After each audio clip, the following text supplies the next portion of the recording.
Alien dog girl was ready to kill until the human bit back. The planet Varnik was far from Earth, but humans had finally reached it.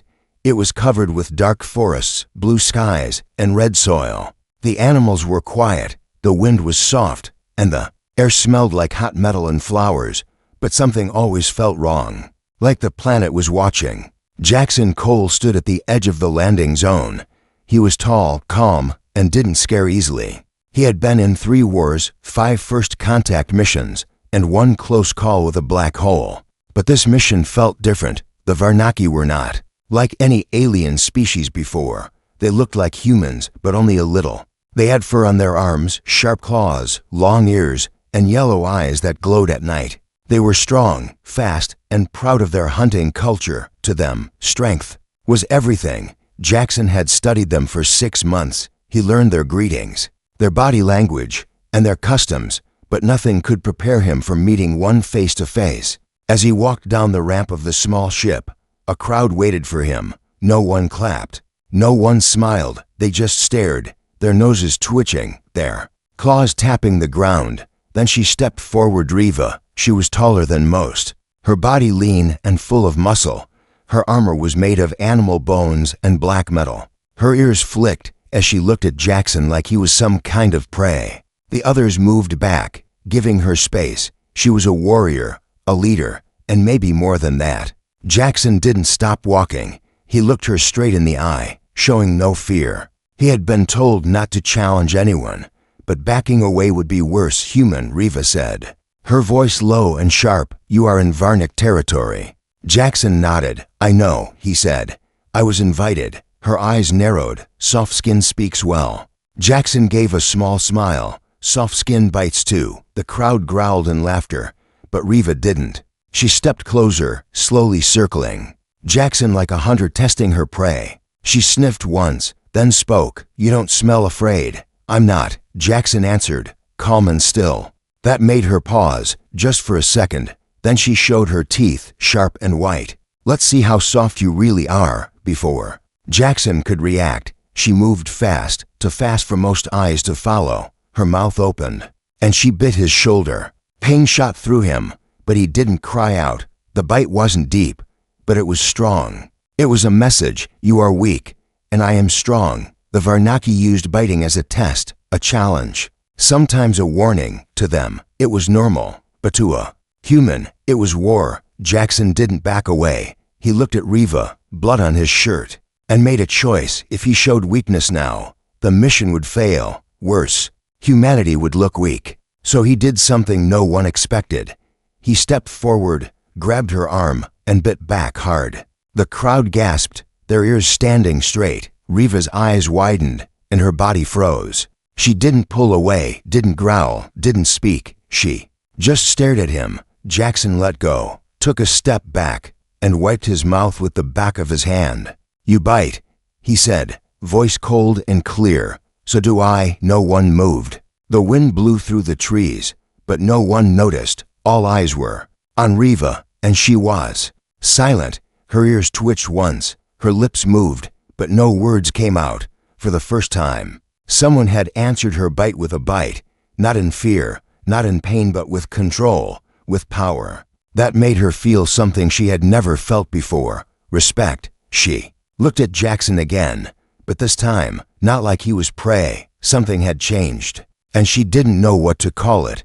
But deep down, she knew one thing. This human was not weak. He was dangerous, and maybe interesting. The silence after the bite was louder than a scream. No one spoke, no one moved. Riva's arm still burned from the human's teeth. Jackson's bite was not a reaction, it was a message, and she had received it clearly. He did not bow, did not ask forgiveness. Instead, he stood tall, like he belonged here. She didn't understand it. This human had no claws, no fur, no fangs. And yet he looked at her like he wasn't afraid to fight, or worse, win. Riva's warriors stood behind her, shifting uneasily.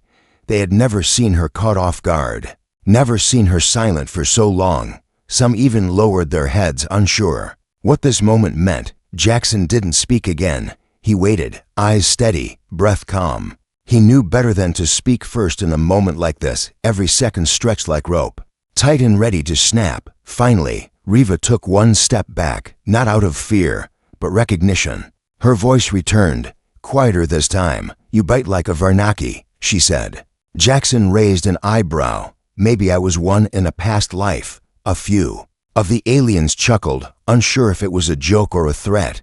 Riva didn't laugh, but she didn't growl either. Instead, she turned away and walked toward the forest path. "Follow me," she said without looking back. Jackson followed, his boots leaving marks in the soft red dirt. The trail was narrow, lined with strange plants that whispered when touched.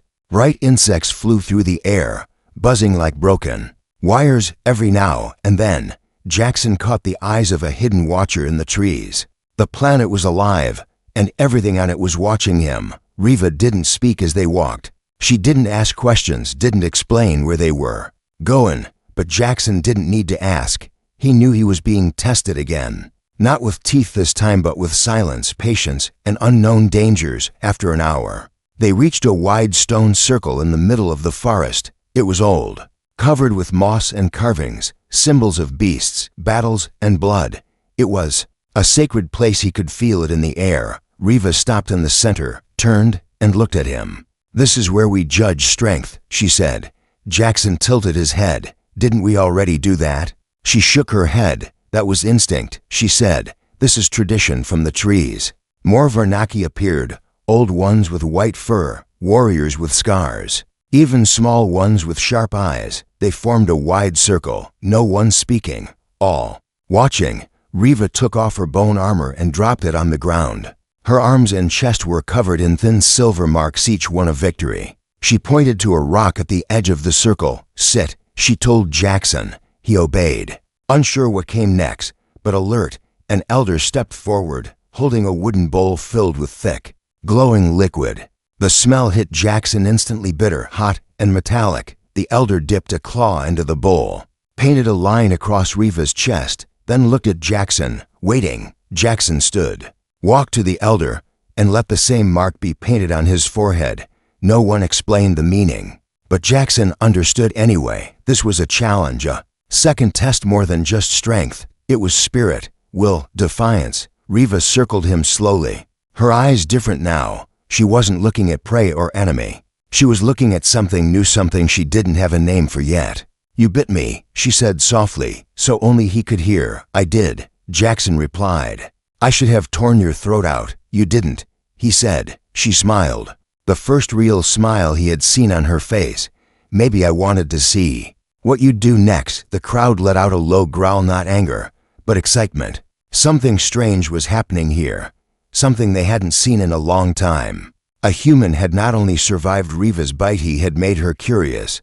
Jackson didn't smile back, but his eyes held steady. He didn't come here to be liked. He came here to prove something. And now, deep inside, he felt that he had just started a fire, one that would not go out easily. The fire pit in the center of the stone circle burned with blue flames. It was not made of wood. Not really. Some strange fuel from Varnik's deep forests kept it alive without smoke. It gave the place a strange glow, painting Jackson's face with flickering light. No one spoke, but everyone watched. Riva stood across from him, still bare from the ceremony, her silver scars catching the firelight. The way she looked at him had changed, not like a threat, not like prey, something harder to name. Jackson didn't move. He had learned that sometimes silence was louder than words. This wasn't about shouting or showing off. This was about control. Then came the voice, deep and slow, from the oldest of the Varnaki.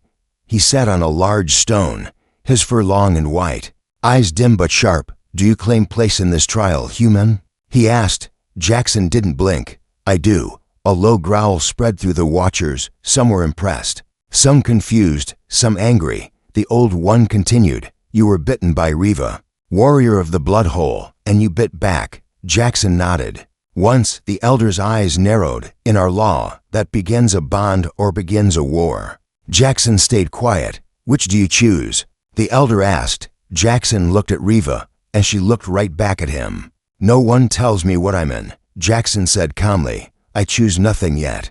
Gasps broke from the crowd. A few stood, claws twitching. Even Riva's ears went stiff at those words. But the elder didn't look angry, he looked amused. "You are not afraid to insult tradition," he said. "I respect it," Jackson replied, "but I don't belong to it." The elder nodded slowly. "Then you will be tested, not in fight, but in fear." The ground shifted. Jackson looked around, ready for anything. But what rose? From the edge of the fire was not a person. It was a door, smooth, black, and pulsing with faint red light. No frame, no hinges, just a shape. It was not there seconds ago. And yet, it had always been there. Riva looked at it, her face unreadable. Jackson could feel it, the fear in the air, real fear, not nerves, not tension. Even the warriors stepped back. "Go through," the elder said. "Face the echo." "What's the echo?" Jackson asked. "No one knows," the elder answered. "It shows only what you fear most." Jackson stared at the door. The air around it felt heavy, thick like oil. He took one step forward, then another. He didn't stop. The door swallowed him. No sound, no light, no time, just black. And then he was back on Earth, but it wasn't real. He saw smoke, screaming, fire, buildings falling, soldiers dying. He was back in the war, the one he never spoke about, the one where he left friends behind. He heard their voices, felt the heat, the pain, the guilt. He ran through the smoke, calling names he hadn't spoken in years. But no one answered, only fire and silence. Then came a new voice, soft, female, but wrong. "You could have saved them," it whispered. Jackson turned and saw himself, or something that looked like him. "You survived because you ran," the shadow said. "Because you're a coward." Jackson's fists clenched. The pain was real, the guilt sharper than any blade. But still he stood tall. "You're not me," he said. The shadow smiled. "No, I'm the part you hide." Jackson took a breath. "This guilt, this fear, it's real," he said, "but it doesn't own me." And then he stepped forward, straight into the shadow. It didn't fight. It melted, like smoke, and the fire was gone. The screams stopped. The door appeared again this time. Behind him, he walked through it and returned to the circle. But now, the crowd was silent, not because they waited, but because they had seen. The door never stayed open more than a few seconds. But Jackson had been inside for 10 full minutes. The elder looked shaken. Even Riva looked at him like she didn't know what he was anymore. He stood in the center of the circle, breathing slow. "I faced it," he said simply, and the elder nodded, once, deep and respectful. "You are not Varnaki," the old one said, "but you carry more bite than most." Riva stepped forward, her voice low, serious. "You are not prey," she said. "Not anymore." Jackson looked at her. "Good," he said. "I never was." Rain fell like soft dust from the silver sky, not heavy, not cold, just strange. The drops glowed faintly as they touched the leaves, making soft sounds like whispers. Eli and Rue moved through the forest in silence, one step at a time, careful, watching, listening. The ground was wet, and their tracks would not stay hidden for long. But Rue wasn't hiding anymore. She was leading. Her body moved with purpose, fast but focused, her golden eyes locked ahead. Eli followed her without question. He didn't need to understand the words now. Her silence spoke louder than speech. She was taking him somewhere deeper, older. He could feel it in the air. The forest here felt heavier, not dangerous, but ancient. It was a place that remembered. They came to a narrow path between tall stones, not carved, not placed. They had grown that way, as if the earth had pushed them upward to protect what lay beyond. Rue stopped at the entrance, then turned to him. Her face was calm, but her eyes held warning. She pressed her clawed fingers to her own chest, then to his, a silent message. "Whatever happens next, stay close, stay quiet." Eli nodded once. His hand rested near his belt, but he didn't reach for his weapon. They stepped into the stone path. The temperature dropped. The light dimmed. Moss glowed along the walls, marking the way forward. Then, from the shadows, shapes appeared. Tall figures with fur and sharp eyes stepped out. Each one carried spears made of bone and metal. They surrounded them in silence, but didn't attack. Rue stepped forward and raised her head. She made a series of clicking sounds, sharp and clear. The others responded with low growls, eyes moving from her to Eli. Eli felt every gaze, not angry, not afraid, but full of judgment. He was not supposed to be here, Rue pointed at him, then showed her arm the place where he had bitten her. Gasps filled the air, low and quick, like shocked breaths from a dozen mouths. One of the older aliens stepped forward. His fur was streaked with white, and his body bore many scars. He studied Eli with narrowed eyes, then walked around him slowly. Then he spoke one word, deep and heavy. Rue repeated it, turning to Eli. Char, she tapped his chest. Then her own arm. Char, she said again, then made a slow biting motion with her hand. Eli didn't understand the word, but he understood the moment. Whatever Char was, it meant something important. He had passed a line, crossed into something sacred or forbidden. Another figure stepped forward, a younger female with black fur and a blade tied to her arm. She hissed softly at Rue, then spoke in short, angry clicks. Rue answered, firm but not loud. Her eyes never left the other girl's. Tension filled the space like smoke, thick and unspoken. Then the elder raised his hand, and silence followed. He pointed to Eli, then to the center of the stone path, a circle made of bones and ash, a trial. Rue's expression turned hard. She touched Ellie's arm and said one word, test. Eli looked at the circle, then at her, test. He repeated, confused. She nodded once. Her claws tapped his chest lightly. Fight, survive, prove. Eli stepped into the circle, and the others backed away, forming a ring around him. Then a figure stepped in opposite him, not the angry female, but a large male, taller than Eli, with deep scars across his face. He carried no weapon, but his hands were like stone, claws thick as knives. The circle was quiet. Then the challenger moved. Fast, Eli ducked the first strike, rolled across the ground, and grabbed a bone staff from the side.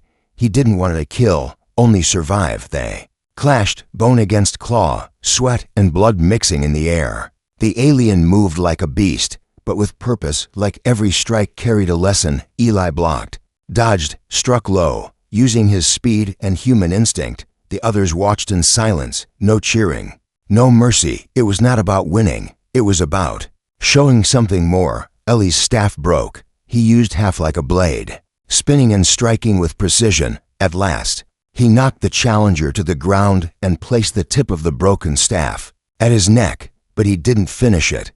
He stepped back, lowered the weapon, and raised both hands. Mercy, honor. The challenger stood, breathing hard, and looked into Ellie's eyes. Then he nodded, just once. The circle broke into soft growls and clicks. Some nodded. Others still watched in silence. The elder stepped forward and placed a clawed hand on Ellie's shoulder. Then he turned to Rue and spoke the word again. Char. Rue smiled, just barely. Eli didn't know the meaning, not yet, but he had earned it. Not just the name, but the place that came with it. Not part of their kind, not fully one of them, but something new, something they respected, something they feared, and in the shadows beyond the stones, something else watched, something that did not respect the bite, the test, or the bond. Something hungry, something coming. The wind carried the sound of drums, not the kind made by hands, but deep pulses in the ground. Each beat made the stones vibrate and the trees shiver. Eli stood inside the high circle of stone, where he had fought and passed the test. Now he stood again, but not to prove himself. This time, it was something else. A challenge had been spoken, and it could not be ignored. He looked across the clearing and saw her, the black-furred female who had hissed at Rue. Her eyes locked on him with fire. She circled the outer ring with slow steps, her claws tapping her blade. This was no training fight. This was a ritual, and Ellie's presence had broken old ways. Rue stood behind him, her face tense. She had warned him. The word was Tarek, not a test, a right, one that could not be refused. The challenger did not want to see if Eli was strong. She wanted to prove he didn't belong. If he lost, he left or died. If he won, he earned more than respect. He earned place. Eli stepped forward, the crowd of aliens parting to make space. No weapons this time, just hands, instinct, and courage. The challenger dropped her blade and raised both arms, long claws catching the light. The signal was given. She moved first, fast, brutal. Her claw slashed the air just inches from Ellie's face. He ducked, rolled, came up with a punch that struck her side. She growled, surprised, but not slowed. Her next strike hit, claws scraping his arm, hot blood running down, but Eli didn't stop. He pushed forward, using her weight against her, grappling, twisting, forcing her to the ground. The crowd roared, not in cheers but in tension. Every eye locked on them, ancient rules wrapped around each breath. Eli pinned her for a moment, but she flipped him, fast and clean. They rolled, striking, grunting. Claw against bone, strength against spirit. It was not clean, not perfect. It was raw, the kind of fight born before language. Rue stepped forward once, her mouth half open, but said nothing. She could not help him, not in this. Eli finally grabbed the challenger's wrist mid-strike, locked her arm, turned her body, and slammed her back against the stone. They froze, his arm against her neck, her claws ready to slash his side. Neither moved. Then, slowly, Eli loosened his grip and stepped back, breathing hard. He showed his hands again, open, not fear, not begging, just truth. He could have finished her, but he didn't. She stood slowly, eyes burning, blood on her lip. Then she touched her chest and gave one sharp nod. The crowd let out a long, low sound, not anger, not joy, but acceptance. The challenge was answered, not by teeth, but by choice. The elder stepped forward once more, placed a mark on Ellie's arm, paint or blood or both, then spoke one word to the watching group. It echoed across the stone, Char, but this time another word followed, Tharn. Eli didn't know the meaning, but Rue's eyes widened. He turned to her. What does it mean? She hesitated, then spoke slowly, carefully. Leader, not just of now, but of change. Eli shook his head.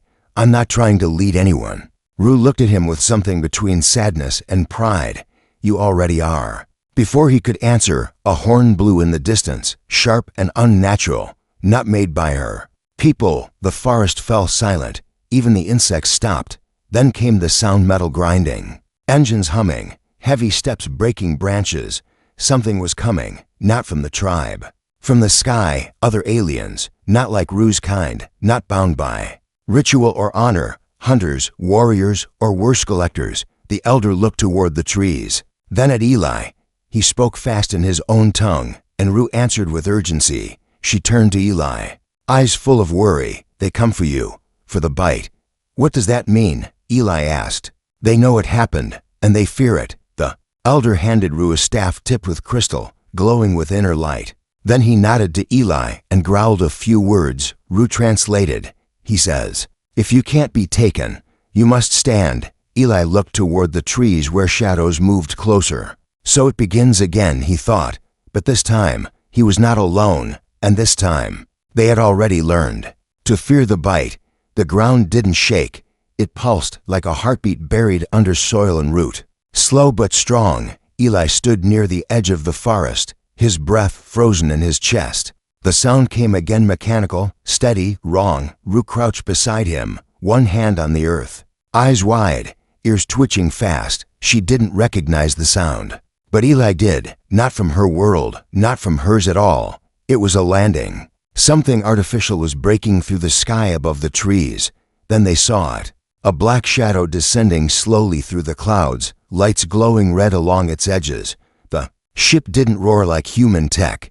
It hummed, smooth like a predator sliding through the water. Ellie's jaw tightened. Not scavengers, not traders. Harvesters. He had read about them in reports, silent visitors who came to dying worlds or strange ones. Not to explore, not to learn, to collect. Rue watched the ship with eyes full of confusion and instinctive fear. They come for you, she whispered. No, Eli said softly. They come for what I did. A bite, a bond, a ritual he didn't understand, but someone out there did, and they wanted to erase it. Before it could spread, the elder and the other warriors had gathered behind them. Their eyes were hard, weapons raised. The tribe didn't run. They had seen this kind of fear before, in storms, in beasts, in betrayal, but never from the sky. The black ship touched the ground with no sound. A hatch opened, and 3 figures stepped out. Tall, smooth-skinned, armor shining like oil under the sky. Their faces were masks, not to hide but to erase. No eyes, no mouths, just polished black domes. The leader raised a hand. and a long, narrow device extended from his arm glowing blue. Humming low, not a weapon for killing, a tool for removing, Rue stepped forward. Claws out, growling deep, Eli moved beside her, slow but sure. His body between her and the intruders, the masked leader spoke, not with sound but straight into their minds. A voice like wind through broken glass. The human is marked. It must end. Give him. The tribe growled as one, not backing down, but the voice continued, smooth. He is not yours. He is not part. He is danger. Eli raised his voice, speaking aloud even though he didn't know if they understood. I'm not going. The leader tilted its head slightly, then raised the device in a flash. A beam of blue light shot out, striking the stone beside Eli and turning it into dust, a warning. Not a miss, the elder growled and slammed the end of his staff into the ground. A shockwave rippled through the earth. The warriors charged, not with fear, but with fury. Claws, spears, strength, pride. But the harvesters didn't move like men. They glided, shifted, bent light around them. One warrior vanished in a blink, turned to ash. Another struck one of the masked figures, but his blade bounced off like it hit air. Eli didn't wait. He ran forward, grabbing a fallen spear. He yelled a raw human sound, filled with rage and fire. He drove the spear into the side of one mask, where armor met shoulder. The metal cracked slightly. Blue sparks flew. The creature let out a sound high and sharp and stepped back. They could be hurt, not easily, but they could. Rue leapt onto another, biting deep into the side of its neck. Her claws tore through something soft beneath the surface. Then came the real noise. The black ship began to shift, parts opening, more machines inside waking up. Not 3 this time, dozens. Ellie's eyes widened. There's too many. Rue stood beside him, blood on her hands. They want the bite, she said again. Because it changes. Eli breathed hard. Changes what? She looked at him, her eyes not afraid, just clear, everything. He looked at the glowing staff the elder had once held, now lying broken on the ground. And he made a decision, not to run, not to hide, to send a message, the only way humans knew how. He picked up the broken half of the staff, wrapped it with a strip of his suit, and lit it with a spark from his pack, a torch. He held it high, and the fire caught the blue air, turning orange. He stepped toward the ship, not fast, but sure. He wasn't a soldier anymore. He wasn't a guest. He was the first human to be marked, to bite back. And now they would learn why that mattered, why humanity never gave in to fear. The fire didn't go out, even as the sky darkened, and the machines stepped forward. The torch in Ellie's hand kept burning, not because of fuel, because of choice. The black-armored harvesters stopped, as if confused by what they were seeing. One human, standing tall, fire in one hand, blood on the other. Behind him stood Rue, her claws stained, her eyes bright with something ancient and new, and around them the tribe, broken and tired, but unshaken. They had never seen war like this, but they had seen fear, and they had chosen not to run. The lead harvester stepped forward again, that same silent voice pressing into Ellie's mind. Step down, human. Your kind is not ready. Eli raised the torch higher, its flames crackling in the charged air. No, he said. You're afraid we are. The harvester tilted its head. A glitch in its stillness. It didn't understand. That was the key. They understood order, logic, precision, but not emotion, not defiance, not that reckless human instinct to fight when all reason said run. Rue stepped beside Eli, her voice low. They will destroy everything to stop the mark. Eli turned to her, then let them try. He pulled a device from his belt, a cracked flare beacon, meant for distress signals. He had rewired it with the last energy cell left in his gear. One push, and it would release a full blast signal into orbit. Not to his people, not this time. To anyone, everyone. Proof that humanity had reached this world and was not backing down. He looked at Rue. Her fur burned in places, her arm bleeding. I need time, he said. She nodded once, turned, and charged into the nearest harvester without hesitation. The battle began again, not clean, not fair. It was chaos, but in the middle of that storm, Eli knelt behind a shattered tree and worked on the beacon. Wires sparked, his fingers trembled. One wrong move and it would burn out. The voice returned, Closer now, you bring corruption. Infection and, no, Eli whispered. I bring something you don't understand. What is that? The voice asked, still inside his head. Eli looked up at the harvester standing just meters away. He stood, blood on his hands, fire still burning in the torch beside him. Choice, he said. I bit back, and then he pressed the button. The beacon screamed. A burst of light shot into the sky, piercing the black clouds. The harvesters all turned their heads up, twitching, freezing. Something had changed. A signal had gone out. Impossible to stop, impossible to hide. Rue returned to Ellie's side, panting. Wounded, but alive. He caught her as she stumbled. Around them, the machines began to retreat, fading into the smoke like ghosts, not destroyed, just shaken. Whatever power they followed, whatever order they were meant to keep had just been broken. Eli didn't feel like a hero. He felt tired, burned, angry, alive. The elder approached slowly. Leaning on a cracked staff, he looked at Eli for a long time, then at the bite mark still faint on Rue's arm. He spoke softly, a word Eli didn't know. But Rue translated, her voice steady. He says, the bite is now legend. Eli didn't answer. He didn't know how. He looked at Rue and saw something different in her eyes now. Not just strength, not just respect, hope. Later that night, the tribe sat in silence around a circle of fire. The old kind, the ones that crackle and smoke. Eli sat beside Rue, wrapped in furs, watching sparks rise into the black sky. Will they come back? He asked. Rue nodded. Yes. Will we be ready? Her answer came not in words, but in what she did next. She reached over and bit his arm, not hard, not to hurt, but to mark. Then she leaned in and whispered one word, yours and Eli, without fear. Bit back, not as a challenge, not as defiance, but as a bond. Two worlds had touched, and neither would ever be the same again.